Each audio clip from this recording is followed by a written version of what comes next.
Welcome to Boosie Books. In this video, we will show you how to create a client.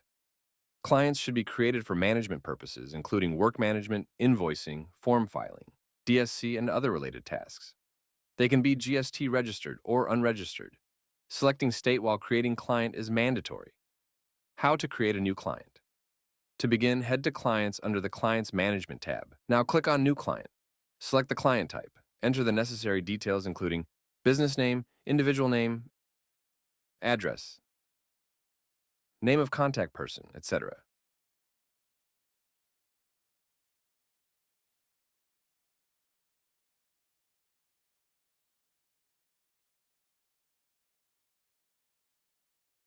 Select the required regular services. Now to save the client, click on Save Changes. Your client is now created. How to edit a client. Now to edit the client, go to Clients and choose the client that you want to edit. Click on Edit icon. Edit the required details. Click on Save Changes.